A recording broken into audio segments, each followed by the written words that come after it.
மதுரை, திண்டுக்கல், கரூர் உட்பட 9 மாவட்டங்களில் நாளை மறுநாள் கனமழை பெய்யும் என்று வானிலை ஆய்வு மையம் தெரிவித்துள்ளது.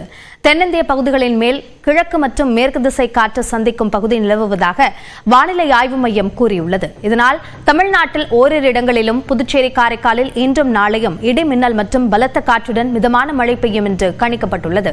நாளை மறுநாள் கோவை மற்றும் நெல்லை மாவட்டத்தின் மலைப்பகுதிகளில் கனமழை பெய்யலாம் என்று தெரிவிக்கப்பட்டுள்ளது. இதேபோன்று நீலகிரி, தேனி, தென்காசி, விருதுநகர், மதுரை, திண்டுக்கல் மற்றும் கரூர் மாவட்டங்களில் கனமழை பெய்யலாம் என்று கூறப்பட்டுள்ளது. செவ்வாய்க்கிழமையன்று கோவை மாவட்டத்தின் மலைப்பகுதிகள், நீலகிரி, ஈரோடு, தேனி, திண்டுக்கல் மாவட்டங்களில் கனமழை பெய்ய வாய்ப்புள்ளது. இதேபோன்று தென்காசி, மயிலாடுதுறை, நாகப்பட்டினம், தஞ்சாவூர், திருவாரூர் மாவட்டங்கள் மற்றும் காரைக்காலில் கனமழை பெய்ய வாய்ப்புள்ளது. சென்னை மற்றும் புறநகர் பகுதிகளில் இன்றும் நாளையும் லேசான மழை பெய்யலாம் என்றும் வானிலை ஆய்வு மையம் கூறியுள்ளது.